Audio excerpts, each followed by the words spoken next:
nih teman-teman. Mari kita menyembah Tuhan bersama-sama.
teman-teman Gibeon Youth, gimana kabar kalian? Happy New Year ya. Gak kerasa udah 2021 aja nih.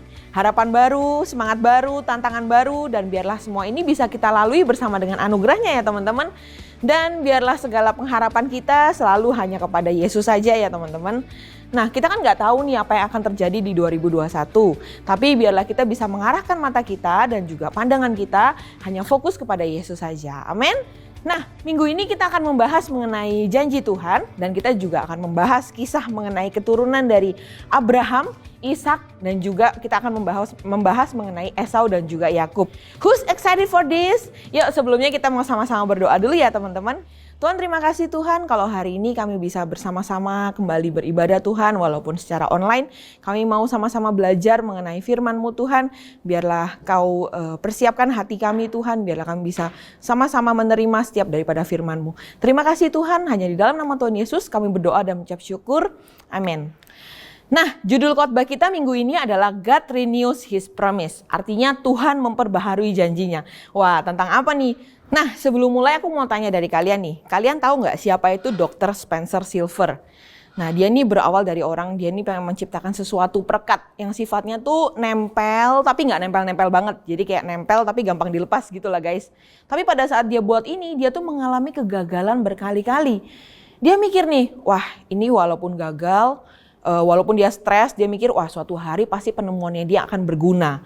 Jadi akhirnya dia tetap menyimpan formulanya. Di tengah-tengah ya agak-agak frustasi, ya tapi dia tetap simpen. Bertahun-tahun gak kepake sampai akhirnya dia ketemu sama temennya yang sesama ilmuwan 3M yang bernama Art Fry. Itu mengikuti paduan suara di gereja. Nah temennya ini dia tuh menandai bukunya dengan kertas-kertas penanda. Tapi pada saat bukunya dia jatuh, kertasnya ini kocar-kacir kemana-mana teman-teman. Jadi Art Fry ini berpikir, coba deh ada penanda yang bisa lumayan nempel di bukunya, tapi nggak nempel-nempel banget yang gampang dicopot, biar nggak kocar-kacir kayak begini gitu kan. Nah dia langsung tiba-tiba keingetan sama Dr. Silver. Yang dia kepikiran mungkin Dr. Silver pernah cerita mengenai kertas penemuannya dia gitu ya. Dan akhirnya sejak saat itu mulailah diproduksi. Dan sekarang kita kenal itu dengan istilah Post-it. Mungkin banyak kalian yang di sekolah pakai Post-it, yang mungkin kalian kalau nggak tahu Post-it, sticky notes itu loh guys, yang berwarna-warni, tapi biasa kecenderungannya warnanya kuning. Well, penemuan catatan Post-it ini sama sekali nggak terduga. Mungkin kita belum pernah mengalami peristiwa yang nggak terduga mengenai penemuan ini dan juga penemuan itu. Tapi kita pernah mengalami situasi yang mungkin kita nggak harapkan sebelumnya. Gimana kita bisa memahami kondisi itu? Kayak mungkin di awal Dr. Spencer, dia juga sempat hopeless sama penemuannya dia itu. Dia sempat mikir, udahlah ini kayaknya nggak kepake. Ini mangkrak lah udahlah. Akhirnya dibiarkanlah sama dia gitu kan. Dan mungkin hari ini kita bisa belajar dari kisahnya Dr. Spencer dan juga kita mau belajar dari kisahnya Abraham dan juga keturunannya, yaitu Ishak, anaknya Abraham. Pada zaman itu Tuhan tuh membuat perjanjian dengan Abram dan mengatakan kembali kepada putranya. Kita mau sama-sama baca ya di Kejadian 12 ayat 1 sampai 3. Berfirmanlah Tuhan kepada Abram, "Pergilah dari negerimu dan sanak saudaramu dan dari rumah bapamu ini ke negeri yang kutunjukkan kepadamu. Aku akan membuat engkau menjadi bangsa yang besar dan memberkati engkau serta membuat namamu masyhur dan engkau akan menjadi berkat." Di ayat 3, "Aku akan memberkati orang-orang yang memberkati engkau dan mengutuk orang-orang yang mengutuk engkau. Dan olehmu semua kaum di muka bumi ini akan mendapatkan berkat." Wah, itu janji Tuhan yang luar biasa kepada Abraham dan keturunannya ya teman-teman. Jadi dia akan menjadikan bangsa yang besar. Saat itu mungkin Abraham pas dengar itu kayak, wow kok bisa ya? Kok Tuhan, maksudnya kok bisa luar biasa ya? Kok bisa aku yang dipercaya dan lain sebagainya. Dan Abraham itu setelah drama panjang, dia mempunyai anak bernama Ishak. Dan akhirnya anaknya itu menikah dengan Ribka, kayak gitu ya. Kalau misalnya kalian mungkin di sermon series yang sebelumnya kita udah membahas panjang mengenai itu. Tapi kehidupan mereka itu tidak seperti yang mereka harapkan. Sama seperti Sarah, Ribka ini juga mandul.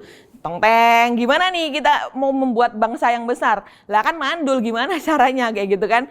Gimana Tuhan bisa memenuhi janjinya kalau Ribka nggak bisa punya anak? Wah, garis keturunan Abraham putus nih sampai di sini. Nah, Ishak itu adalah putra perjanjian. Jadi putranya ini akan menjadi orang berikutnya dalam garis keturunan yang dijanjikan untuk menjadikan bangsa itu besar. Sama seperti ayahnya, Ishak itu dihadapkan pada cobaan yang cukup pedih dan juga memilukan. Tapi yang membedakan Ishak dengan Abraham apa nih teman-teman? Ishak itu dia nggak ngambil tindakan sendiri. Dia tidak beralih kepada Hagar, versinya dirinya dia sendiri. Tapi dia tuh memalingkan pandangannya dia tuh kepada Tuhan dan juga berdoa minta pertolongan sama Tuhan. Sampai akhirnya Tuhan mendengar doa Ishak dan juga Ribka. Singkat cerita, istrinya akhirnya mengandung. Setelah sekian lama menantikan kehamilan, by the way 20 tahun mereka menantikan kehamilan. Dan pasti itu kehamilan itu membuat Ribka tuh berbahagia, senang dan juga bersyukur. Itu akhirnya dirayakan dan juga diselebrasi. Bukankah mestinya begitu ya teman-teman? Karena mereka menantikan anak itu selama 20 tahun. Tapi kita mau sama-sama baca yuk di Kejadian 25 ayat 21 sampai 26. Berdoalah Ishak kepada Tuhan untuk istrinya. Sebab istrinya itu mandul. Tuhan mengabulkan doanya. Sehingga Ribka istrinya itu akhirnya mengandung. Tetapi anaknya bertolak-tolakan di dalam rahimnya. Dan ia berkata, jika demikian halnya mengapa aku hidup? Dan ia pergi meminta petunjuk kepada Tuhan. Di ayat 23 firman Tuhan kepadanya. 2 bangsa ada dalam kandunganmu. Dan 2 suku bangsa akan berpencar dari dalam rahimmu. Suku bangsa yang satu akan lebih kuat daripada yang lain. Dan anak yang tua akan menjadi hamba kepada anak yang muda. Sama seperti aku nih sekarang. Aku nih kondisinya lagi hamil ya. Bentar lagi 9 bulan, udah dikit lagi rasanya lahiran. Dan rasanya seneng banget bisa dikasih kesempatan untuk bisa mengandung dan akan menjadi seorang ibu. Nah kurang lebih tak bayangkan Ribka rasanya seperti itu harusnya pada saat dia mengandung. Tapi itu ternyata berbeda banget teman-teman. Dia excited mungkin awalnya akan kehamilannya, tapi mungkin di tengah-tengah kehamilannya dia merasa kayak rahimnya mungkin sakit karena anaknya bertolak-tolakan di dalam perutnya kayak gitu. Jadi mungkin bisa dibayangkan anaknya mungkin bergejolak. Kadang-kadang memang kita kalau lagi hamil itu kita bisa merasa anaknya itu kayak bergerak atau gimana, itu bisa kerasa. Mungkin itu gerakannya luar biasa bikin dia akhirnya sakit. Sampai akhirnya dia berteriak dan dia protes sama Tuhan, mempertanyakan Tuhan, kenapa sih Tuhan kok kayak gini? Kenapa sih kok kehamilanku malah kayak gini? Kayak gitu ya. Ya memang teman-teman, memang banyak di awal kehamilan tuh mereka merasakan gak nyaman. Kayak contoh mungkin mual, muntah, pusing dan lain sebagainya. Sampai akhirnya mungkin itu yang dirasakan sama Ribka. Makanya dia mungkin gak kuat sama kehamilannya. Tapi akhirnya Tuhan memberitahukan juga kepada Ribka bahwa anaknya yang tertua akan melayani yang lebih muda.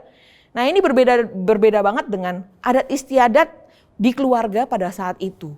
Dan melalui hal ini Tuhan tuh mau mengungkapkan kepada Ribka dan juga kepada kita semua bahwa dia tuh gak takut untuk melanggar adat istiadat atau budaya yang ada pada saat itu untuk tujuan keselamatan dia, penyelamatan penebusan Tuhan. Dan ada contoh lain di Alkitab yang Tuhan juga lakukan yang cukup mengejutkan, yang kadang gak bisa diterima sama sudut pandang kita sebagai manusia ya. Kayak contohnya Musa, dia memimpin bangsa Israel. Dia menjadi juru bicara, ya kan? Padahal dia sendiri kalau ngomong gagap kayak gitu. Nabi Hosea, dia diperintahkan sama Tuhan untuk mengambil istri yang tidak setia. Juga ada contoh lain, Tuhan Yesus mengukurkan tangannya kepada mereka yang menderita kusta, dia narok tangannya dia orang yang penderita kusta. Dia makan bareng sama orang berdosa. Like, gimana sih orang ahli Taurat kan kayak Yesus makan sama orang berdosa kayak gitu kan. Maksudnya kayak ngapain, dia kan katanya dia juru selamat dan lain sebagainya. Berkali-kali janji Tuhan tuh bekerja melalui tantangan dan juga pelanggaran norma sosial dan juga adat istiadat yang ada. Tuhan tuh maksudnya apa sih? Dia tuh mau mematahkan setiap adat budaya yang ada saat itu. Dan janji Tuhan tuh berdasarkan akan kesetiaannya, bukan kesetiaan kita. Bukan karena kita yang setia sama Tuhan, tapi itu semua karena Tuhan. Dan kalau misalnya kita sama-sama lihat di Kejadian 25, Abraham berjuang untuk percaya kepada janji Tuhan karena kenyataan bahwa istrinya mandul. Tapi Tuhan telah terbukti setia. Kemudian sekarang giliran anaknya Ishak. Juga Ribka mandul dan Tuhan izinkan Ribka bisa mengandung sesudah dia mandul selama berapa tahun? 20 tahun. Dan 20 tahun itu bukan waktu yang singkat. Kalau misalnya kalian sekolah, kalian udah lulus kayak gitu ya. Itu hari-hari mungkin bisa dibayangkan penuh dengan keraguan, kebingungan, sakit hati dan juga mungkin amarah kayak gitu ya. Kenapa kok Tuhan kok kayak gini? Menjadi mandul aja udah cukup menyakitkan gitu kan. Apalagi ditambah lagi Tuhan berjanji bahwa melalui Ishak dan juga Abraham akan ada bangsa yang besar dan lain sebagainya. Nggak masuk akal bagi mereka. Tapi ini membuktikan kesetiaan Tuhan. Dan rancangan Tuhan tuh nggak pernah gagal. Walaupun kelihatannya di awalnya nggak mungkin. Bukan karena kehebatan kita teman-teman. Tapi itu semua hanya karena kasih dan juga anugerahnya yang Dia berikan kepada kita. Mesias memang akan datang melalui garis keturunan Abraham. Tapi bukan melalui upaya dan juga kemampuan Abraham, Ishak atau siapapun. Gimana pun mereka tuh nggak berdaya memiliki seorang putra, apalagi membentuk sebuah bangsa atau menyediakan keselamatan bagi orang berdosa. Kemandulan Sarah dan juga kemandulan Ribka itu mengingatkan kita bahwa Tuhan tuh jelas memenuhi janjinya dan Dia bekerja bagi keselamatan umat manusia. Kita bisa sama-sama belajar dari kisah ini. Tuhan tuh nggak pernah berubah teman-teman. Dia nggak pernah berubah. Artinya Dia adalah Tuhan yang sama. Baik kemarin, hari ini, dan juga sampai selama-lamanya. Sifat Tuhan itu tidak berubah. Dan itu kabar baik bagi kita orang yang percaya kepadanya. Karena itu menjamin bahwa Tuhan tidak pernah berubah pikiran dan Dia tidak pernah menarik kembali janji-janjinya. Sebagai umat Tuhan kita mendapatkan jaminan dan juga kepastian bahwa Tuhan yang membawa mereka keluar daripada kegelapan dan masuk kepada terangnya yang ajaib. Itu adalah Tuhan yang membawa mereka ke dalam kekekalan. Dan ini adalah Tuhan kita, Tuhan yang kita sembah. Dan this is awesome teman-teman, ini adalah kabar baik. Kita mau lanjut ya sama-sama kepada ceritanya. Seiring bertambahnya usia, akhirnya Ishak melahirkan Esau dan juga Yakub. Mereka bertumbuh menjadi dua pribadi yang berbeda banget nih satu sama lain. Esau ini suka berburu, Yakub ini adiknya dia suka di rumah, dia suka bantu mama kayak gitu ya. Bayangin dia anak rumahan lah, sukanya masak, bantu mama kayak gitu-gitu ya, bersih-bersih rumah. Nah Esau ini terkenal dia tuh selalu berhasil dalam berburu. Tapi suatu hari dia pulang dari berburu, dia capek, dia nggak mendapatkan apa-apa. Nah akhirnya pada saat Esau kelelahan, dia meminta sup buatan Yakub pada saat itu. Dan Yakub memberikan tapi harus menukarkan hak kesulungan Esau kepada Yakub. Dan yang mengejutkan dengan gampangnya Esau menukarkan hak kesulungannya itu demi semangkuk sup buatan adiknya itu. Jadi ya udah, Esau nggak terlalu memperdulikan hal-hal tentang Tuhan yang telah dia terima, berkat yang telah dia terima, tapi dia rela menyerahkan hadiah yang paling berharga, yang paling langka, yaitu warisan Abraham dan juga janji-janji Tuhan kepada adiknya. Menurutmu kenapa? Kok Esau tuh dia bisa dengan cepat menukarkan hak kesulungannya itu dengan sesuatu yang nggak begitu penting, hanya demi semangkuk sup aja. Tapi bukankah kalau misalnya kita refleksikan lagi kembali, bukankah ini sama seperti kita? Kadang-kadang kita juga seperti itu. Bukankah kita juga sama-sama rentannya dengan Esau? Dan akhirnya Yakub lebih memilih untuk mengambil alih masalahnya sendiri daripada percaya sama Tuhan akan apa yang Tuhan janjikan kepada dia. Mirip seperti kakeknya dia, yaitu Abraham. Namun Tuhan masih tetap sayang sama keluarga ini dan Dia bekerja melalui keluarga ini untuk mewujudkan janjinya. Dan janji yang telah Dia buat kepada Abraham. Bukan karena mereka mampu, cuma karena Tuhan yang memampukan mereka. Kebanyakan dari kita tuh berusaha untuk Tuhan dengan waktu kita sendiri dibandingkan menantikan janjinya dan juga tak percaya bahwa Tuhan akan menggenapinya. Kita tuh lebih senang bekerja dengan cara kita, dengan waktu kita, dengan akal pikiran kita. Dibandingkan kita percaya akan janji Tuhan, dengan waktu Tuhan. Apalagi kalau misalnya di awalnya kelihatannya nggak mungkin. Bukankah ini sama dengan Abraham dan juga Ishak? Awalnya terlihatnya tidak mungkin. Tapi Allah manusia yaitu Yesus Kristus sendiri, Dia yang mencurahkan darahnya sendiri untuk kita. Dan Dia dibangkitkan dari kematian untuk membebaskan kita dari kutuk dosa yang akan hidup bersama-sama dengan umatnya untuk selama-lamanya. Janji Tuhan kepada Abraham, Ishak, dan juga Yakub adalah janji yang telah Tuhan penuhi bagi kita dalam Yesus Kristus. Kalau misalnya kita sama-sama mempelajari tentang suatu karakter dari Tuhan dalam kisah-kisah di Alkitab, kita pasti sama-sama belajar bahwa Tuhan menepati janjinya, bahkan Dia mengorbankan nyawanya sendiri. Dia mengorbankan anaknya sendiri. Penulis di Ibrani dia menggunakan cerita Esau ini sebagai lambang, maksudnya kita tidak boleh melakukan hal itu dalam kehidupan Kristen. Di Ibrani 12 ayat 16 dikatakan, janganlah ada orang yang menjadi cabul atau mempunyai nafsu yang rendah seperti Esau, yang menjual hak kesulungannya untuk sepiring makanan. Sampai ditulis seperti itu di Ibrani kayak gitu ya. Kita Kita tapi sama-sama belajar di sini bahwa Esau tuh gak cocok menjadi saluran berkat untuk keselamatan Tuhan. Tapi Tuhan menepati janjinya dengan cara tidak biasa. Kalau misalnya kita baca lagi ceritanya, umat Allah terbukti gak ada yang layak menerima janji-janji itu melalui perilaku-perilaku mereka. Tapi Tuhan yang melayakan itu semua. Namun Tuhan tetap bermurah hati kepada mereka dan juga kasih karunia Tuhan terhadap orang-orang berdosa itu terlihat paling jelas pada akhir, yaitu pada salib Kristus. Dan kasih karunia Tuhan tuh terhadap orang yang berdosa tidak dimulai dari sana. Melalui seluruh cerita di Alkitab kita bisa melihat kasih Tuhan yang tidak pantas diberikan kepada orang-orang yang tidak layak. Termasuk yaitu tadi Abraham, Ishak dan juga Yakub dan Esau. Kita melihatnya dengan jelas saat Tuhan menegaskan kembali perjanjiannya dengan Abraham melalui putranya yaitu Ishak. Janji tanah, janji keturunan dan juga berkat sekali lagi dalam bahaya. Tapi Tuhan mengambil kesempatan ini untuk menyatakan kembali janji itu kepada Ishak. Dan pada akhirnya Tuhan menyuruh Ishak untuk tetap tinggal di tanah Gerar sebagai orang asing. Dan dia berjanji untuk bersama-sama dan juga memberkati Ishak. Kemudian dia berjanji untuk memberikan tanah ini kepada Ishak dan juga ke setiap keturunan Ishak. Dia menjanjikan keturunan Ishak sebanyak bintang dan juga dia bernubuat bahwa keturunan Ishak itu akan memberkati semua bangsa di bumi. Janji perjanjian Tuhan untuk memberkati dunia melalui garis keturunan Abraham dan Ishak sepenuhnya terwujud di dalam Yesus. Secara khusus, Yesus lahir dalam keadaan yang tidak biasa. Dan dia mati untuk menyelamatkan orang yang tidak layak dari dosa kita. Tuhan menganugerahi Ishak sebagai anak ajaib kepada Abraham dan Sarah untuk menepati janjinya kepada mereka. Demikian pula, Esau dan juga Yakub adalah jawaban atas doanya Ishak. Dan Tuhan memberikan secara ajaib Hana yang mandul kepada seorang putra yaitu Nabi Samuel. Istrinya Manoah mengalami kemandulan tetapi akhirnya melahirkan Simson. Yang itu akhirnya digunakan Tuhan untuk menghakimi orang Israel. Pada akhirnya perawan Maria melahirkan juru selamat dunia, kelahiran yang tidak terduga, kelahiran yang merupakan puncak daripada semua janji Tuhan ini. Yaitu akhirnya juru selamat, yaitu Yesus Kristus.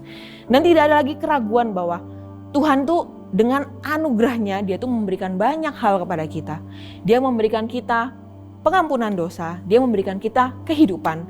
Kita diadopsi menjadi anaknya, kehidupan yang kekal, warisan dalam kerajaannya dan juga masih banyak lagi teman-teman. Tapi satu hal yang membuat kita tuh aman, bahwa oleh Injil Yesus Kristus bagi kita jauh lebih mulia daripada semua ini, yaitu adalah diri pribadi Allah itu sendiri. Semua janji Tuhan tuh mengarahkan kita pada janji terakhir yang telah dia tepati, yaitu dia menyediakan penyelamat, yaitu Yesus yang mati di kayu salib untuk membayar hukuman dosa atas dosa kita dan juga bangkit dari kematian untuk mengalahkan dosa dan juga kematian kita selama-lamanya. Dan penting untuk diingat bahwa anugerah, cinta, dan belas kasih Tuhan tidak layak kita terima. Artinya kita tidak melakukan apapun yang pantas untuk mendapatkan hal itu semua. Dan kalau misalnya kita menerima itu semua, itu sudah selayaknya. Dan itu semua hanya demi kemuliaan namanya. Soli Deo Gloria. Nah, mungkin firman Tuhan selesai sampai di sini, tapi biarlah kita bisa sama-sama belajar dan kita juga bisa sama-sama merenungkan bagaimana kasih dan anugerah dan juga janji Tuhan itu yang sempurna dalam kehidupan kita. Dia memberikan anaknya yang paling dikasihinya untuk mati buat kita demi tebus dosa kita. Umatnya yang berdosa, yang kita yang gak layak kayak gitu teman-teman. Amin. Mari kita mau sama-sama tenangkan hati kita mau sama-sama berdoa. Tuhan, terima kasih Tuhan kalau hari ini kami bisa sama-sama belajar mengenai Abraham, Ishak dan juga Yakub dan Esau, mengenai janji-Mu Tuhan. Terima kasih Tuhan kalau memang hari ini kami bisa bersama-sama merenungkan kembali kebaikan-Mu Tuhan. Biarlah itu bisa terus memampukan kami untuk kami bisa menjalani kehidupan kami Tuhan di tengah apapun masalah kami Tuhan. Kami mau terus percaya Tuhan akan Engkau dan kami tahu kalau memang kami menerima anugerah itu semata-mata hanya karena kemurahan-Mu saja Tuhan. Terima kasih Tuhan, mungkin firman ini selesai tapi biarlah itu bisa terus ada dalam hati kami. Kami berdoa hanya di dalam nama Tuhan Yesus. Amin. Oke teman-teman, firman Tuhan selesai sampai di sini. Aku juga mau ngucapin thank you buat kalian semua yang masih aktif di dalam CG dan juga setiap hari terus membaca daily devotional yang sudah dikirim sama leader-leader kalian. Juga untuk all leaders, thank you buat pelayanan kalian yang kalian sudah setiap hari dengan rutin mengirimkan daily devotional. Dan juga mungkin kalau misalnya kalian ada yang mau didoakan, ada prayer request, kalian bisa scan QR code yang ada di layar dan juga kalian bisa akses link yang ada di layar. Oke, happy Sunday and God bless you.